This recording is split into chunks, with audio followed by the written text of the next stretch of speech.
Hello.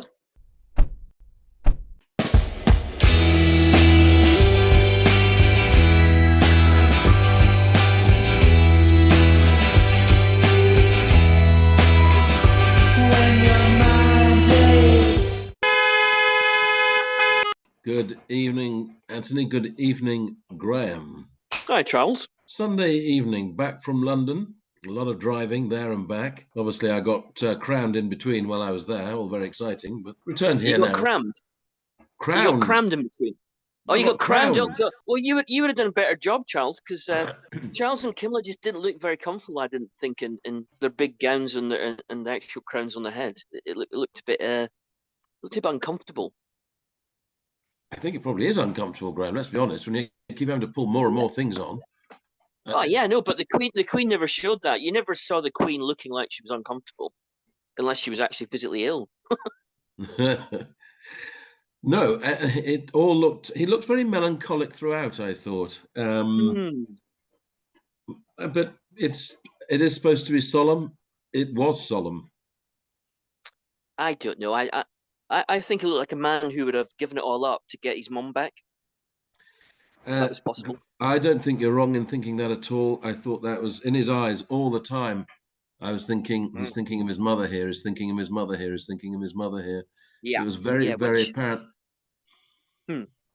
Anyway, I'm back from London. My voice is still not back. I'm still croaky, for which I apologise to our regular listeners. But I shall plough on and we'll go. I think, Graham. Actually, maybe we can start with a little interruption. Just I think we ought to just update. We're going to update on um, the film we were discussing last week, but maybe just a little reflection on Ed Sheeran, his song not being recognisably the same as "Let's Get It On's" song. So no Marvin Gaye from Ed Sheeran.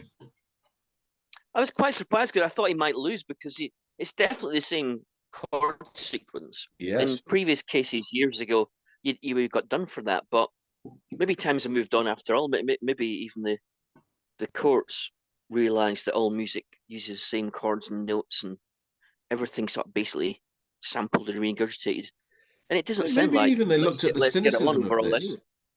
Mm. I mean, to suddenly, this we're not talking a song that he's had a hit with this last year. This is a song I think we mentioned last week that he'd had a hit with in 2014 or 2015. It's taken rather a long time for this the family, not Marvin Gaye's family either, the co-composer's family, who basically they might claim that it's about copying or whatever, but actually it's not. It's about the chance to I think to sue for 100 It's not. million. It's not. Yeah, it's not about copying. It's about coughing up. Exactly, exactly. But Talking of which, to but match my voice today. he So, didn't have to cough up, and I think it also for the first time made Ed Sheeran look almost interesting. So it's a win-win for Ed.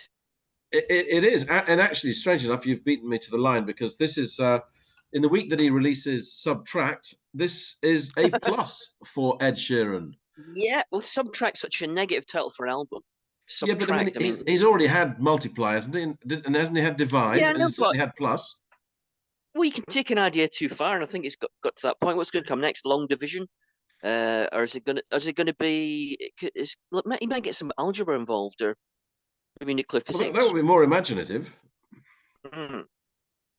Interestingly, the other significant album of the week is indeed by the artist called Subtract. So that was unexpected. Of course, also this being the week of a new trend, and maybe we might look at this as to confessional videos that younger music makers are making. Lewis Capaldi's, I don't know if you've seen his one, which is currently airing, but now Ed Sheeran too is the subject of a confessional uh, new video, which is looking again at the mental health, much as Lewis Capaldi's one is. In Ed's case, his wife, of course, being diagnosed while pregnant with their second child, being diagnosed with cancer and dealing with that. And of course, actually, the pressures of stardom, which again, Lewis Capaldi addresses. And how on earth do you follow up such a huge album, which made him a star out of absolutely nowhere? Which, to be fair, it's exactly what happened with Ed Sheeran as well, coming from nowhere.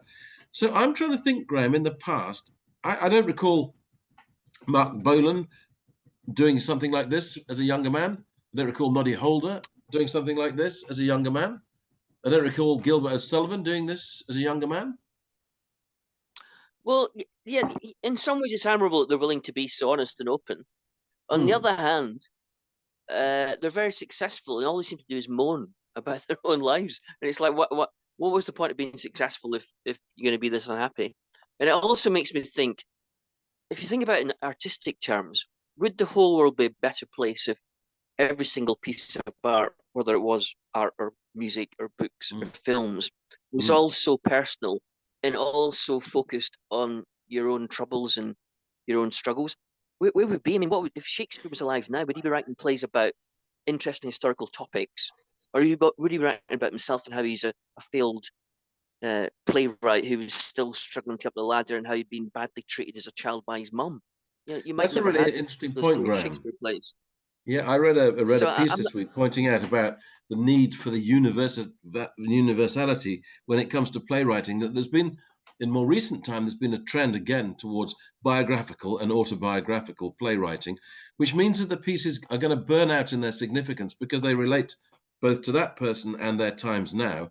What you're looking for in your art is to have a resonance that goes beyond the immediate times, and that would apply as well to the great songwriting, the music of Beethoven, the music of Bach. I think we'll later well, say the yeah, music of Lennon and McCartney. well, yeah. John Lennon did an album very personal, in particular in 1970 when the Beatles Yes. had split up called John Lennon Plastic Ono Band, and that's Yeah. very, very autobiographical. And at one point, he sings about his mum, not never Mm, having really seen much of his mum. mm, Another time he complains about being let down by his parents. He sings like, "They didn't want me, so they made me a star." But that's interesting. So he's made the mental leap from him being neglected by his parents as a child to the fact that he'd become a star, a rock star. mm. And that means that the song, even though it's very, very personal, is linked to society and to the music industry. So even when Lennon got really self-indulgent about his own troubles, which only lasted one album, really, he then went back to a bit more varied fare. He still managed to bring a bigger perspective to it. He wasn't, Yes. knee deep in his own navel, you know.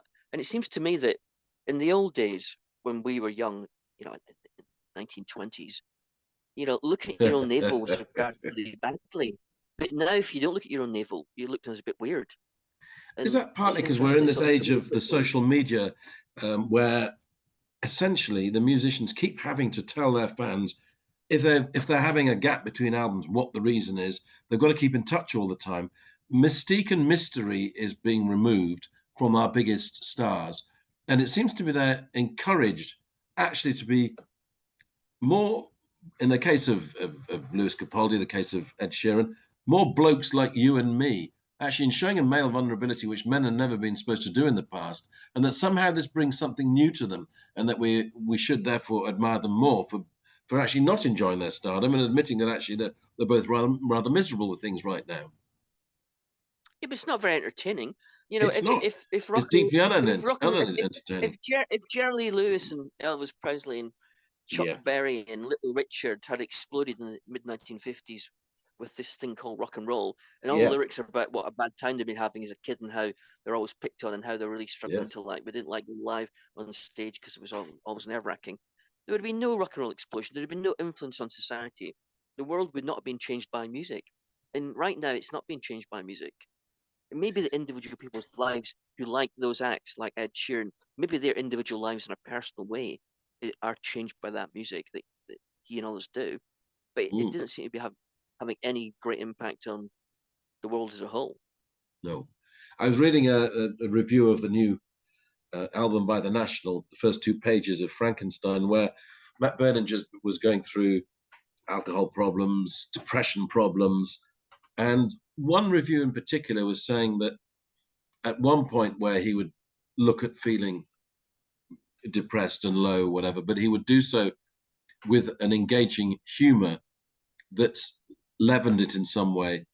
And now, listening to the new album, it has just become, in some ways, even for all the presence of both Taylor Swift and Phoebe Bridgers on the album, that it is, in your terms, too much navel gazing going on, and not Mm. looking beyond himself and his own condition and his own feelings.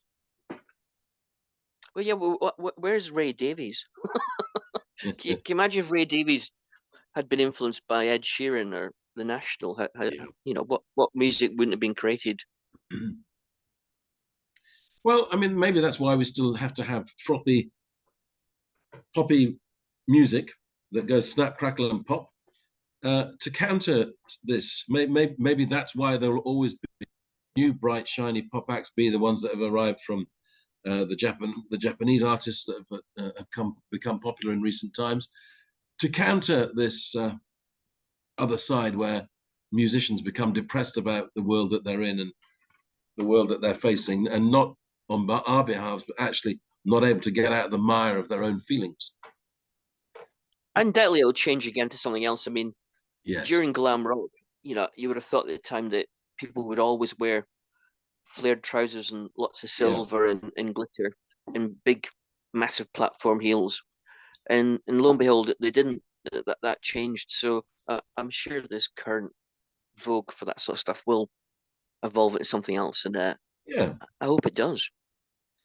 Well, if I'm going to make a link to our next topic, I don't think one would ever call Lewis Capaldi nor Ed Sheeran reluctant heroes, but they might be reluctant about where they feel they find themselves now. But one of the key themes of what we started to look at last week was the new film, The Unlikely Pilgrimage of Harold Fry, which was inspired and indeed adapted by Rachel Joyce from her 6 million selling novel and directed by Normal People director Hetty MacDonald, and included in the cast as the suicidal, and that's not a spoiler alert, it's very obvious what's going to happen in this film, sadly, played by Nick Cave's son. Oh And yeah, Harold. Yeah. yeah, and it's a piece we started looking at last week on the idea that had such, well, two films in particular you mentioned, two northern films, Brassed Off being one, the Mark Herman film, the York Hull-born, York-based writer director, and the second of which, The Full Monty, which became a massive global hit, really from nowhere, from its Sheffield beginnings. And you did speculate on whether actually the influence of those two films ultimately has had a deadening and negative effect, in that in order to reach an international market, you end up with films making compromises, and very noticeably so, and not being true to themselves. And of which I would suggest that this film has that exact feel to it. Even as you say, the authenticity of the journey that is made by Harold Fry to see his friend who used to work with him. He travels all the way from Devon all the way to Berwick upon Tweed, and he doesn't get on the train, doesn't get on a bus, which would probably infuriate him. He walks all the way, and the film actually followed the course chronologically. But it's a film that I found ultimately frustrating because it did feel constantly compromised. He himself was a character who was, and I use that term, reluctant hero. He suddenly found himself being championed first by one young lost soul who's looking to have some excitement, then by a group of catchers on who decide, oh well, this is the thing to follow, and it's almost like a messianic following, and the local newspapers in each area covering him as well. And on the one hand, you're thinking, oh well, this is quite humorous, and yet throughout it runs this tragic story of the loss of the son, who it was sufficiently bright to, well, say sufficiently bright, is so bright that he, from his background, ends up going to Cambridge University, but it doesn't suit him. He hasn't really in any way got the, well, what's the word I'm looking for? He is psychologically damaged, and the last place that he's going to be feeling at home in is a place like that. And it's a story where the pain that the parents have had in the loss of a child, and who's blaming whom You're for making what this sound. happens. You're making this sound better than than I thought it was. What's actually wrong with the film, Charles? Right. So that is the tone of the film that I think actually is more interesting and should have been followed more. So that we get those things. Oh well, we can't keep having this film actually being tragic. We're gonna need to have the humor. And at its best, Brassed Off had pathos and anger. Full Monty, pathos, anger. You use that point about the working class triumph, and there's an element of this. But this is a story that is deeply awkward, I think, on many levels, and doesn't actually manage to get the psychological tone that the film needs. it's one of those ones where the book suits it better than a film. A I film, think, yeah, go on. I get it because they've simplified it Yeah, and they've jollied it up a little bit to try and yeah, make it commercial. But if yeah, you think about a classic British film like, you know, Saturday Night, Sunday Morning with Albert Finney yes, back in 1960, yeah. if that approach to filmmaking had applied to that film, it wouldn't have been a classic film and it wouldn't have had a big influence on No, it wouldn't. the British film industry and to a degree British culture society Mm, because it wasn't a compromise. And I know films have to make money, and if you don't make money, it's disastrous. But there must be a way of making money out of films without compromising everything good or potentially mm, good about that film. And the British film industry, because it has to succeed, because it's not a wash and cash like Hollywood, it's most films that make it to the cinema circuit are compromised by the clash between the ideas in the film and the need to make it commercial. And so it neither succeeds, in my book, completely as a commercial movie, because mm. the British don't make films as commercially entertaining as Americans. And it doesn't succeed artistically either because it's No. undermined by the fake attempt at jollity. And that's happened time after time. And I Yes. know these films are quite successful, which is why they make them, but it doesn't lead to films that we're going to want to watch in the future. Most British, most great British film directors and great British films, which are famous 50 years later or even Mm, 70 years later, and which are still screened and still get books written about them, they were made by British film directors who didn't compromise their artistic vision.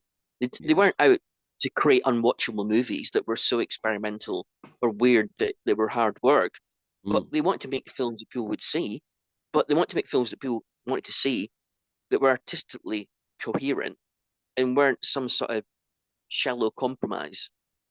And I if we just look don't at think that those films are made anymore. I don't think no, there's only a few British film directors even try to do that anymore, and they don't make that much money. Like Ben Wheatley, Peter Strickland, Jonathan Glazer, they all make really interesting films.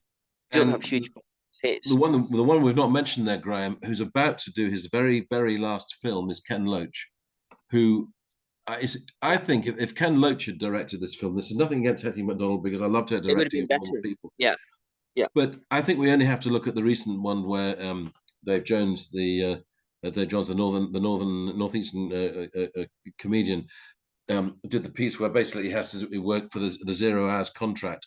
I'm forgetting the name of the film there, but that was I remember that. Yeah, again Loach at his best. I mean, if you look at the recent successes, so four weddings and a funeral, Full Monty, and even Chariots of Fire, they were unexpected hits. They weren't made expecting huge international success with any of them, but they got that. yeah. Now, But I I don't think even that rate if the you Full try to Monty as do a film. things, if you try to do things, you've seen that they've been successful, and if you try to copy, invariably it's not gonna work that way. It just isn't. So if it's too calculated, you can see it. You can see where the joins are, and ultimately it falls short. Well, it's not just that. It's like Terry Gilliam, great British director. Mm, Uh, at one point his films were pretty successful as well. yeah.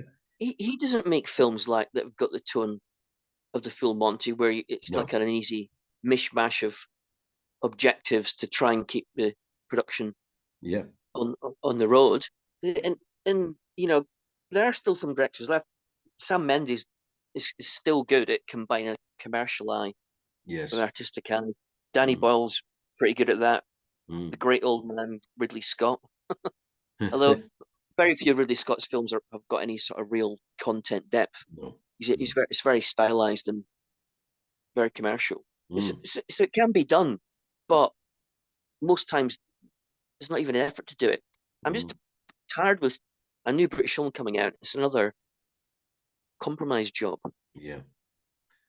We see it happen too often. It is partly down to budget. It is partly down to this need to, and we've got to appeal to a wider audience than the British. And therefore, I think these films just end up not being truthful. Whereas Ken Loach is not prepared, and Mike Leigh is not prepared to make such compromises. They won't do it.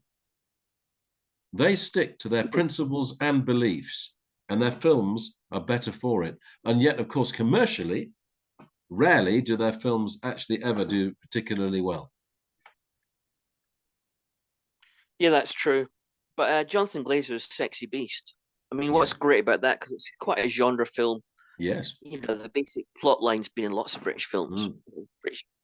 British crime films are usually good, and Mm. you know, mob gangster films and bank robbery Yeah. films. They're always popular. They're always good at Mm. it. And Sexy Beast follows that narrative Mm. pretty closely. But apart from the brilliant acting, the That's the tone of key, the wasn't it? film Yeah. is absolutely brilliant because Yes. when Ben Kingsley's character comes along Yes. to try and Yeah. bully Winston into doing one last job, he Yeah. is absolutely horrible. And you're as a viewer, you're absolutely terrified of him, and you're sitting Yes. safely in your seat. You're not even in the film. No. And if most modern British productions and British filmmakers had been given that story with the same Yeah. cast, they just wouldn't have done that. They would No. have fudged it. Absolutely. Well, we'll see as to quite where British film goes to make a new dawn for British film. What that might look at. We might look at that as a topic actually, where we might like to see British films going. We're looking right here where they are now. Maybe in a future one, we'll look at where we think British film might need to go. So we'll lock that in the cabinet for later exposure. But I'm interested to know how you bumped into Bob Stanley, but fantastic writer and of course part of Saint Etienne, and very much a musicologist in every way. Well, I do tend to bump into people. It You does happen do. to me all, Mm, and I'm observant when I'm walking along or I'm in the shops or mm, mm. I'm in a bar or whatever. But Yeah, it's more than observant; it's always happening. So I did interview Bob when he was coming to Harrogate Literature Festival yeah. last year for his book "Let's Do It: Birth of Pop Music," which is Mm, very good on Faber. And so I interviewed him on the phone. Then I met him at the actual Q&A that he was doing.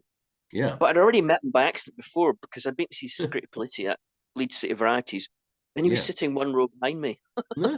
So, so that meant I'd actually chatted to him 3 times in about 6 months, Yeah. Yeah. not by design. And when I last No. chatted to him, he was talking about his next book was going to be about the Shadows, and I thought Mm, that's interesting because they're still not regarded as a very cool band. So no. there's very few books about the Shadows. But then, lo and behold, what's happened is he's got a new book coming out, but it's about the Bee Yeah. Gees, Bee Gees, Children of the World. So Mm, I was in M&S yesterday afternoon, avoiding the coronation, having watched little bits of it yes. and not going to watch the rest of it. And I thought that's Bob Stanley. So Yeah. I'm in Harrogate M&S. It's Bob Stanley with his family. So that makes it the fourth time in Stanley less and than a year. family. Yeah, Why was he in Stanley and family. Harrogate, Graham? Did you rudely ask him, one, why you're Well, not watching the coronation, and he two, doesn't live why in are you in Harrogate. Harrogate? Mm, He doesn't live in Harrogate, but he lives in Yorkshire. So yeah. anybody who lives in Yorkshire knows Harrogate, as you know. And Exactly. people who wanted to have a day trip in Yorkshire, a lot of them come to Harrogate. So They will. I didn't want to like intrude too much by because his family was there. So I Mm, could hardly talk to him about the BJs for half an hour because mm, he was laden with bags. So mm. there's no way I was going to do that. But anyway, I'm looking forward to the BJs book. Well, actually, a Bee Gees book again, and a Shadows book, two acts that probably are underappreciated for their originality, and I think actually, I mean, has the did the Shadows, has that gone into the background? The Shadows book, is that sort of waiting? He's gone Bee Gees, Yeah, yeah, it's still going to happen, but no, it's not coming out shortly. No. but a book on the Bee Gees, not before time. Well, yeah, Bob likes pop. I mean, Saint Etienne Mm, do pop and like like pop, pop, but yeah. Bob's a rare, really good music writer, music critic Mm, who doesn't look down his nose at pop music. So no, hence he picks topics that other yeah. cool music writers don't bother approaching. They won't be having Clive Anderson writing the forward, that's for sure. That won't be happening. Which was the exact polar opposite his attitude and the Clive Anderson's attitude to the Bee Gees in that interview that they walked out of, and rightly so, because he was so Well, he just didn't get them at all, did he? And they Clive didn't was get quite him. condescending towards everybody, though. Uh, Yes. so I don't. I think the Bee Gees overacted. I Do remember you? that. Oh. Yeah, Mm. but you Well, don't. maybe. I mean, I mean, there's condescending, and there's condescending, and I thought actually that what they did was absolutely the right thing to do with them. So, but we move on, Graham, because We're on to a play, aren't we? yeah, Go and see a play. well, a musical. We'll. So I went to see later than planned because of not feeling at all well for most of last week. I went to see two of the performances of Mayflies. Mayflies is the new musical by Gus Gowland, who's currently artist in resident at York Theatre Royal. He moved up to York when his partner landed the job of being in charge of rural arts in Thirsk. And Gus has already won an award, a national award, more than one national award for his ability to write original musicals.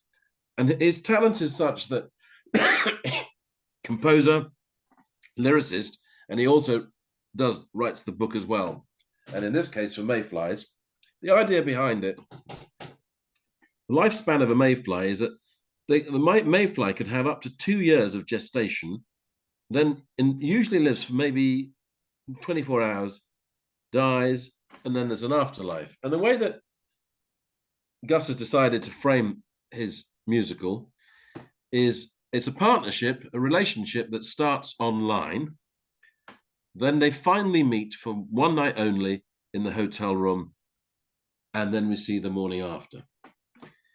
The other decision that was taken in tandem with the director Tanya Azevedo was that you could just have the two actors playing the roles, or you can actually have a cast of 3, and on any one night you will see you'll always see 2 performers, and one of the actors only ever plays Fly, one of the actors only ever plays May, and the third actor, Rumi Sutton, will on any particular performance play either May or Fly opposite Nuno Quemedo or opposite Emma Thornett. Charles, can I just stop you already?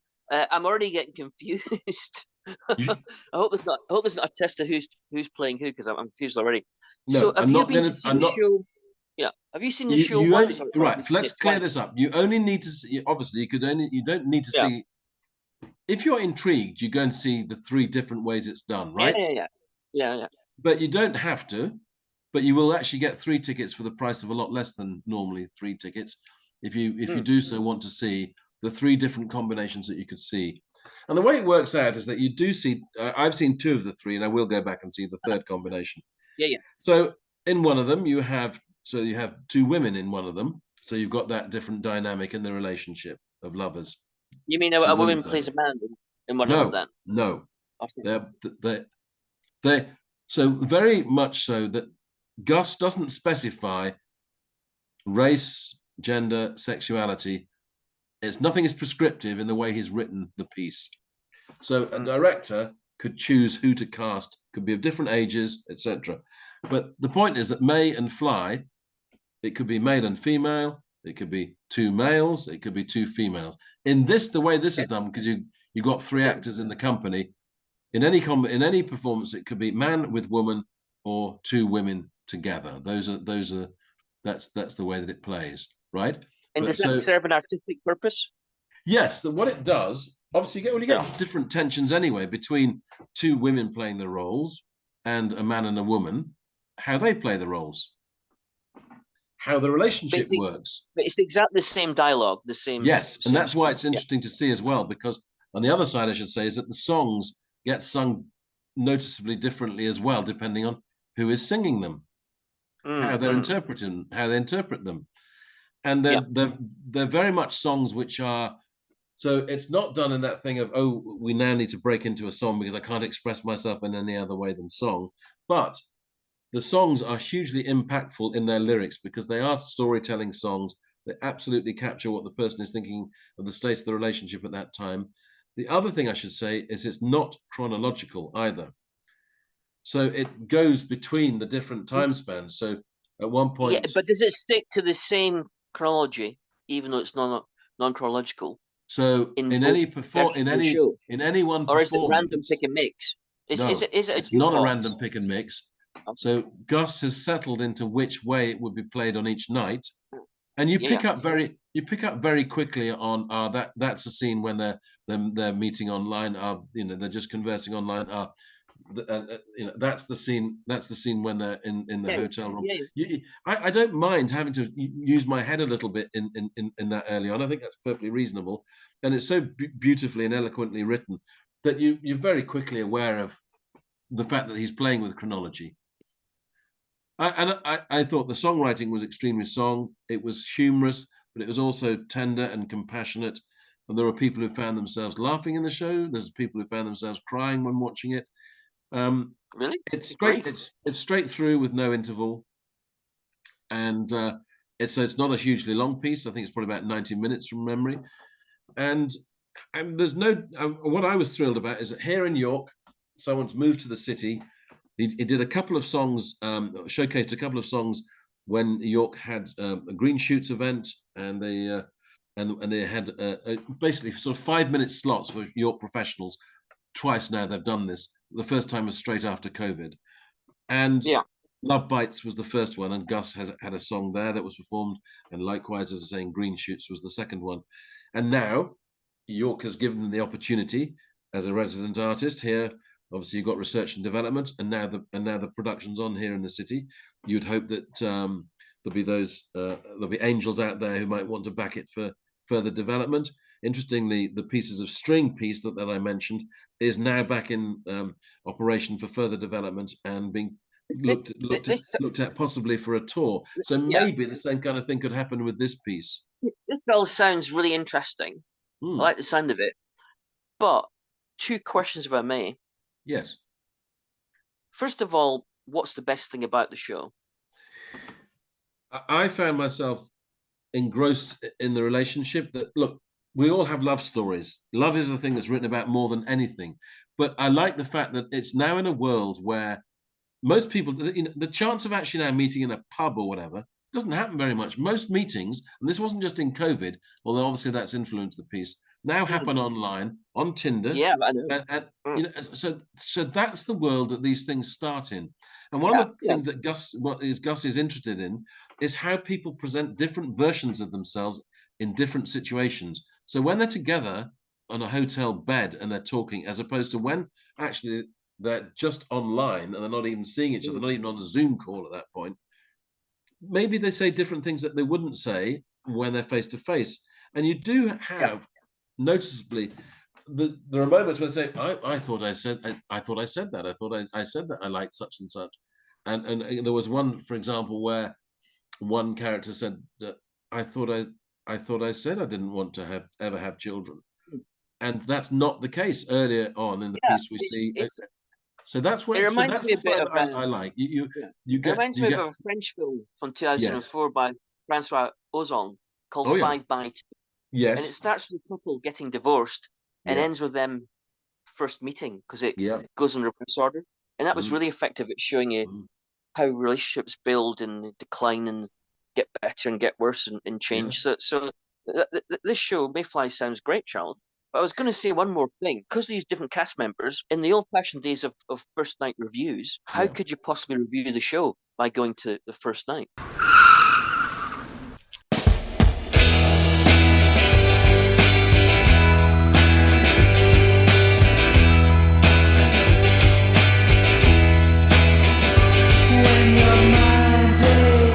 You've been listening to the podcast Two Big Egos in a Small Car. Your hosts were Graham Chalmers and Charles Hutchinson. This was a Baltic sub-production.